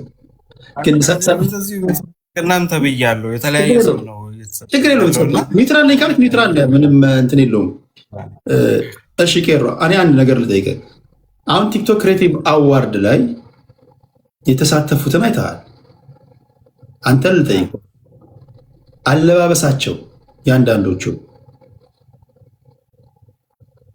መንግስት ያለበት ሀገር ላይ ዝም ብሎ በዝምታ መታለፍ አለበት ብለህ የምታስበው ነው? አላስብም። ስለዚህ ካላሰብክ ድርጊቱ ትክክል ነው ማለት ነው። ሰብስቦ ማሰሩ መጠየቅ ያለበት ነገር በማንኛውም ጊዜና ሰዓት መጠየቅ አለበት። በዚህ ጥያቄ የለኝም። የሚያስጠይቀው ህግና ስርዓት ሲኖር ማለት ነው። በዚህ ጥያቄ የለኝም።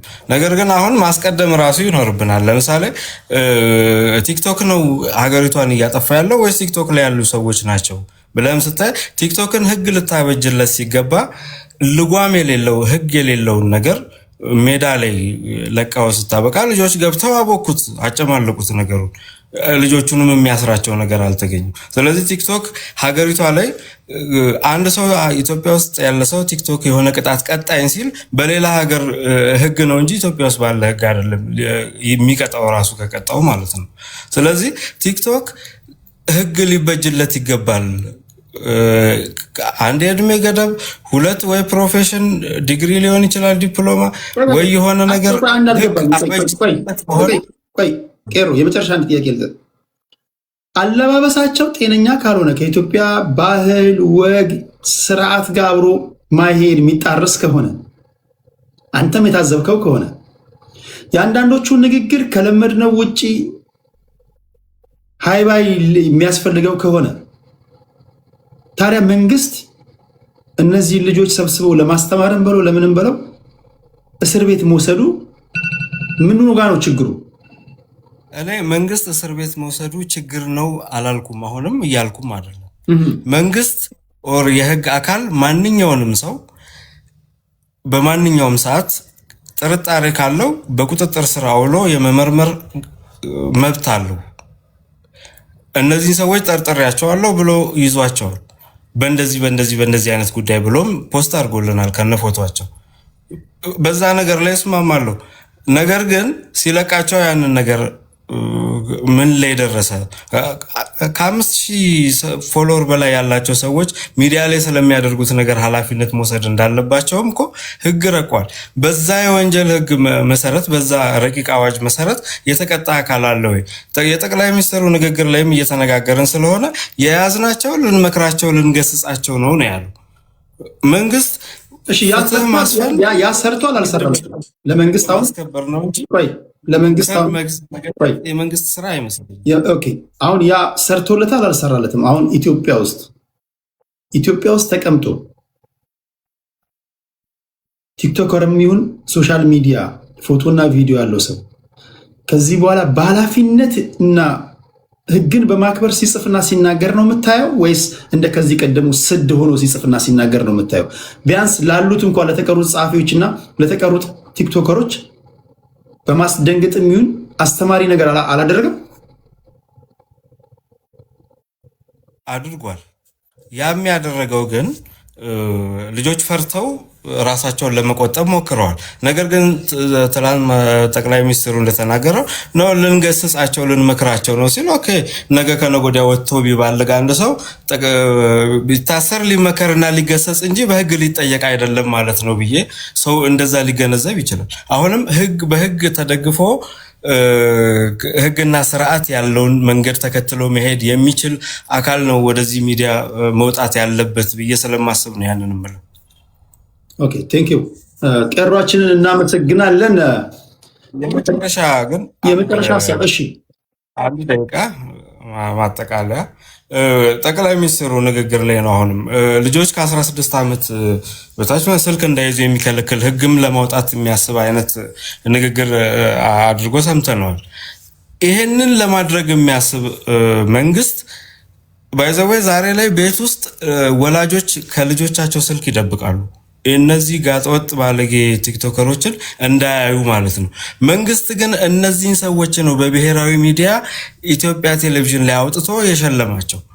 ይሄ ኃላፊነት የሚሰማው መንግስት ነው ብላችሁ ነው የምታስቡ ሰዎች ካላችሁ ያዘጋጀው መንግስት ነው አይደለም። ሽልማቱን ያዘጋጀው መንግስት አይደለም። ኢትዮጵያ ቴሌቪዥን ላይ እኮ ነው የቀረበው። የተላለፈው በኢትዮጵያ ቴሌቪዥን አይደለም። ምንድነው የቲቪው ስም ራሱ ጠፋብኝ። በኢትዮጵያ ቴሌቪዥን ነው የተላለፈው። አልተላለፈም። በኢትዮጵያ ቴሌቪዥን አይደለም፣ ስሙ ጠፋብኝ። ምንድነው ቴሌቪዥኑ? በኢትዮጵያ ቴሌቪዥን አልተላለፈም። አርትስ ቲቪ ላይ ነው። በአርትስ ቲቪ ነው። በኢትዮጵያ ቴሌቪዥን አርትስ ቲቪም ቢሆን በብሮድካስት ባለስልጣን ህግና ደንብ መሰረት የሚመራ ነው። እሱ አንድ ነገር ነው። ግን ምንድነው አሁን አርቲስት ይሄ አሁን ጅማሮ ነው እኮ አሁን ይሄ አሁን ገና የተለማመድ ነው። ከዚህ ቀደም በነገራችን ላይ እኔ መንግስትን የትኛውንም መንግስት ብዙ ጊዜ የምናገረው ንግግር አለ። እኛ ህዝቡን እንደ ልጆች ብንወስድ፣ የኢትዮጵያን ህዝብ እንደ ልጆች ብትወስድ፣ መንግስትን እንደ ወላጅ ብትወስድ፣ እኛ አሳዳጊ የበደለን ልጆች ነው። አሳዳጊ የበደል ማለት ምን ማለት ነው? ተበድለን አድገናል። ህግና ስርዓት አናውቅም። እኛ የምናውቀው ሙሰኞችን፣ ሌቦችን ምናምን ነው የምናውቀው። በስነ ስርዓትና በዲሲፕሊን ጉዳይ ላይ ልምምዱም የለንም እኮ። የዛሬ 10 እና 15 ዓመት እኮ ፌስቡክ ላይ እኮ አንድ ሰው የሚጽፈው ጽሁፍ እኮ ህዝብ ያጫርሳል እኮ ከፈለገ። ቁረጠው፣ ፍለጠው፣ እንደፈለግ ካርግ። ብሔር ይሳደባሉ፣ ግለሰብ ይሳደባሉ። ፌስቡክ ላይ ያላችሁ እኮ የምታስታውሱ ታስታውሳላችሁ። እጅግ አስፈሪ እኮ ነው። እንደውም የፌስቡክ ኩባንያ በእኛ አቤቱታ ሁሉ ይመስለኛል ንግግሮቻችንን ትራንስሌት እያደረጉ አንዳንድ ወርዶችን ባን ማድረግ የጀመሩት። ሊያጅ ለገላጋ አስቸጋሪ የሆንን ከሆነ ነበረ። አሁን ገና ጅማሮ ላይ ስለሆነ አርቲስት ቲቪም ከዚህ በኋላ የሚማር ይመስለኛል። ኢቢኤስም ከሆነ ከዚህ በኋላ ይማራል። ልክ ቲክቶከሮች ከዚህ በኋላ ለእያንዳንዱ ንግግሮቻቸውና ድርጊቶቻቸው እንደሚማሩት ማለት ነው። አሁን ባለፈው የሆኑ ታዋቂ ቲክቶከሮች ገብተው አንደኛዋ ልጅ ጃኒ ናት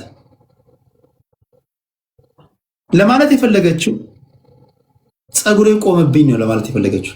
ታስታውሳላችሁ? በደንብ እያየዋቸው ነበር። ቆመብኝ አለች እና ኮመንት ላይ ያለው ሰው ሳቀ። ልጅቷ ደነገጠች። አረ እኔ ለማለት የፈለግኩት እንደዛ አይደለም፣ አረ በእግዚአብሔር እንደዛ አይደለም ምናምን ብላ ለማስተባበል ሄደች። ድሮ ቢሆን ማንም ኬር የለውም፣ ተናጋሪው አድማጩ በቃ ለምዶታል።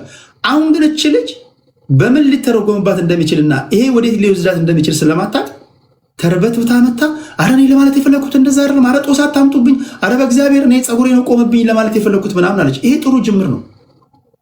ለንግግሮቻችን መጠንቀቅ ስንጀምር በተለይ ታዳጊዎች ወይም ደግሞ ዜጎች እንደዚህ ከመናገራቸው በፊት እያሰቡ ሁለቴ ሶስቴ እያሰቡ እንዲናገሩ ስናደርጋቸው ጥቅሙ ለራሳችን ይመስለኛልና ምልክቱን እያየሁ አይደለም ወይ ነው የኔ ጥያቄ። እኔ የትኛውም ቲክቶከር አሁን ጃኒ እንደተሳቀቀችው አይነት መሳቀቅ ውስጥ እንዲሳቀቅ አልፈልግም። ሕግና ስርዓቱን አውቆ ግን ላጠፋው ጥፋት ተጠያቂ እንደሚሆን አምኖ እንዲወጣ ነው የምፈልገው እንጂ መንግስት ሊያስረኝ ይችላል በሚል መሳቀቅ ውስጥ ትውልድ እየተሳቀቀ እንዲኖርም ፍላጎት ያለ። ይሄ ማሸማቀቅ ነው እንጂ የተያዘው ሕግና ስርዓቱን አምኖ የገባ ሰው ግን ለእያንዳንዱ ኃላፊነት ወስዶ አሁን የሚያስጠይቃት ነገር ስላልሆነ መሳቀቅ አልነበረባትም። ያሳቀቃት ነገር ግን የደቦ ፍርድና መንግስትም እያደረገው ካለው ነገር አንጻር የደቦ ፍርድ ሳይሆን ህግ እኮ ጥቅሙ ህግ አታድርግ የተባልከውን ነገር አድርገ ወይም ተላልፈ ስትገኝ የሚጠይቅህ ወይም ደግሞ ማህበረሰብ እንዳይባልግ፣ ማህበረሰብ መስመር እንዳይወጣ፣ ግለሰቦች እንዳይባልጉ ፈረስ ጋሪ አፍ ላይ ሉጋም እንደሚገባው እንደ ሉጋም የሚይዝ እኮ ነው። ህግን ማሰባማ በቃ ጎበዝ ናት እንጂ እቺ ልጅ። ከዚህ በኋላ ቲክቶከሮች ዩዘር ኔም እና ፓስወርድ ክሬት አድርገው የሚገቡ ሰዎች እንደፈለጉ የመጣላቸውን መናገር ሳይሆን ሁለት ሶስቲ መልሰው መላልሰው መናገራቸው ይሄ ትክክለኛ ስነ ምግባር ይመስለኛል። መሆን ያለበት እኮ ነው። በስነ ምግባሩ ደረጃ መስተካከል አለበት። በጣም ብዙ መስተካከል የሚገባው ነገር አለ። እዛ ጋር እኮ እንትን የለኝም፣ ክርክር የለኝም። ግን እንዴት ነው የሚስተካከለው ብለን ስንል ልጓም ስታበጅለት ነው። ከዛ ውጭ ግን ሊስተካከል የሚችልበት ነገር የለም። ሌላው ፌዴራል ፖሊስ 30 ሰከንድ ብቻ ፌዴራል ፖሊስ ካሰራቸው ሰዎች መካከል አንድ ማለፍ ያልፈለኩት ነገር ጆሲ የሚባል ልጅ አስሯል። ጆሲ አለባበሱ ምንም አይነት ስህተት የለበትም። ቀይ ልብስ ነው የለበሰው፣ አበባ የወር አበባ ብሎ ተናግሮ ዛሬ ሴቶች በወር አበባ ምን ያህል የግንዛቤ እጥረት ውስጥ እንዳሉና ብዙ እገዛ እንደሚያስፈልጋቸው የታሰበ ይሄን ልጅ በዚህ ማሰር በራሱ የኢትዮጵያ ሴቶች ወጥተው ተቃውሞ ማድረግ ነበረባቸው ብዬ አምናለሁ። ግን ይሄ ብዙ ሰው ሲቀልድበትም ያየ ነው። እዛ ጋር በጣም ያሳዘነኝ ነገር ስላለ ነው። እሱም የመጨረሻ ልበል፣ እሱም አንተም ነገ መንግስት ስትሆን አናውቅም፣ ዊ ዶንት ኖ ኢንቴንት አናውቅም። ሞስት ዲፊካልት ቲንግ የሰዎችን ኢንቴንት ማወቅ ነው። ይሄ ልጅ ለወር አበባ ይበል እንጂ መንግስት ወይም ደግሞ አንድ አካል አንተም ስልጣን ላይ ስትወጣ ቅድም ስለነ ቭላዲሚር ፑቲን ነግሬሃለሁ። ለየት ያለ ነገር ስታይ ኦኬ ቆይ እስኪ እናስደንገጣቸው፣ ምናልባት ከቀይ በስተጀርባ የሆነ ነገር ይኖር ይሆን? ይሄ ልጅ ዋለው ከነ ማይክል ጃክሰን አድናቂ ጋር ነው፣ እዚህ ጋር ቀሚስ ካደረገ ጋር ቦርሳ ከያዘ ጋር ነው፣ ምን ለማስተላለፍ ፈልጎ ነው ብሎ ሰብሰብ አድርጎ ለወር አበባ ከሆነ እሰየው፣ በርታ አንተ ለወር አበባ ነው አንተ ቀይ የለበስከው፣ ጎበዝ በርታ፣ ነገም ከነገ ወዲያም ይበል የሚያሳይ ነገር ነው ብሎ ያወጣዋል። ጨመቅ አድርገህ ስትይዘው ግን ለወር አበባ ካልሆነ ለወር አበባ መሆኑ ቀርቶ የሰላማዊ ዜጎች ደም እንዲፈስ የሚያስተላልፍ መልእክት ወይም ሌላ የጥልቁ ዓለም ጋር ንክኪ ያለው ከሆነ ታስደነግጣለህ። አውቆ እያደረገ ሳይሆን ባለማወቅ ተደፍቆም ሊሆን ስለሚችል ያን ደግሞ የምታረጋግጠው ይዘህ ይመስለኛል ሰብስበህ ነው እንጂ ዝም ብለህ እንደዚሁ በመላምት እንትን አትልምና እሱ ጋር ምንም እኔ እንትን አልታየኝም ለማለት ፈልጌ ነው። በተረፈ ግን ለወር አበባ ድምፅ ሆናለሁ ምናምን ማለቱ ምንም የሚያስተቸው ነገር ያለ አይመስለኝም። ጆሲያችን በርታ። በዚህ አጋጣሚ ሲንግልህን በጉጉት እንጠብቃለን። አርቲስት ጆሲ እና አርቲስት አዶናይ በርቱ። አርቱ ላይ ገብታችኋል፣ ሙዚቃው ላይ ገብታችኋል። ሙዚቃችሁን ነጠላ ዜማችሁን በጣም በጉጉት እየጠበቀ ነው ለማለት ያህል ነው። ቄሮ የጨርሳላ። ወደ ዋንጋሪ እንሄዳለን። ኦኬ ቴንክ ዩ። የሚደብቅ ነገር ከሰማህ በኋላ ፖለቲካዊ ንግግር ማድረግ ትንሽ ይከብዳል። ቢሆንም ግን አሁን የወንድሜ ንግግር ያሳየኝ የኢትዮጵያ ተቃዋሚዎች መንግስት ለመሆን አይደለም የሚቃወሙት፣ የመንግስትን ኃላፊነት ለመቀበል አይደለም የሚቃወሙት። ተጨባጭ ማረጋገጫው ይሄ ነው። መቃወም ስላለባቸው ብቻ ነው የሚቃወሙት። ነገ ጠዋት እነሱ መንግስት ቢሆኑ እንደ መንግስት ምን ይሰራሉ ተብሎ ስለማያስቡ መንግስትም እንደማይሆኑ ስለሚያውቁት ያለው አማራጭ በሪስፖንሲብል የፖለቲካ ሀሳቤ ነገ መንግስት ሆናለሁ ብሎ የሚሰጥ ፖለቲከኛ አይደለም። አሁን የወንድሜ ንግግር የሚያሳየው ስለቀጣም መቅጣቱን እስማማለሁ፣ ግን መቅጣቱ ትክክል አይደለም። አንዳንዴ መያዣው መጨበጣው ነው ግራ የገባኝ። ቢካውዝ መንግስትን መቃወም ብቻ ነው ከልቸራችን። መንግስትን በመቃወም ነገ ጠዋት እኔ መንግስት ብሆን በሱ ቦታ መድረም ሰራው ብለህ አለ አማራጭ የምታቀርበው። ነገ ጠዋት የተስተካከለ ዜጋ ሲቀበል ነው አንተ መንግስት ስትሆን መብራት የሚጠበቅብህ። ቱ ቢ ኦነስት ዶክተር አብይ አንድ ፊሎሶፈር አለ እውነትና ውሸትን በማስረጃ ሲለካ እውነት የራሷም የውሸትም ማረጋገጫ ማስረጃ ናት ይላል። እውነት ገሃድ እየወጣ መጣ። ይሄ መንግስት ለዜጋ አስብም አገር ሊበትን ነው እንደዚህ ነው ሲባል ጭራሽ መንግስት ዘመኑን የዋጀ ቴክኖሎጂ የት እንደደረሰ የተረዳ አስቀድሞ የቴክኖሎጂን ኢምፓክት የሚያውቅ መመከር የሚገባ ነው የሚመክር፣ ለህግ መቅረብ ያለበት ለህግ የሚያቀርብና ጭራሽ የቴክኖሎጂ ኢምፓክትን ወደ ኦፖርቹኒቲ ለመቀየር የሚጥር መንግስት መሆኑንና የዚህ መንግስት ተቃዋሚዎች ይህን መንግስት ለመቃወም እንደገና መፍጠር ያለባቸው መሆኑን ያረጋገጠበት ንግግር ነው ያየሁት። ወጣት ቴክኖሎጂ ፈጠረልኝ እድል አገኘሁ ብሎ እንደፈለገ የሚዘባረቅ ወጣት ዲፌንድ ለማድረግ የሚመጣ ፖለቲከኛ እንደማየት የሚያቀርሽ ነገር የለም። ፖለቲከኛ ስትሆን ለዜጋ ማሰብ አለብህ፣ ለወጣቱ ማሰብ አለብህ፣ ለተተኪው ትውልድ ማሰብ አለብህ። አማራጩን ነው ማቅረብ ያለብህ እንጂ መንግስት ያደረገውን ጆን ዳንኤልን ያየ ሰው እኮ መንግስት ዘገየ ከሚባል በስተቀር ከተከሰሰ መንግስት በመዘግየቱ ነው መከሰስ ያለበት።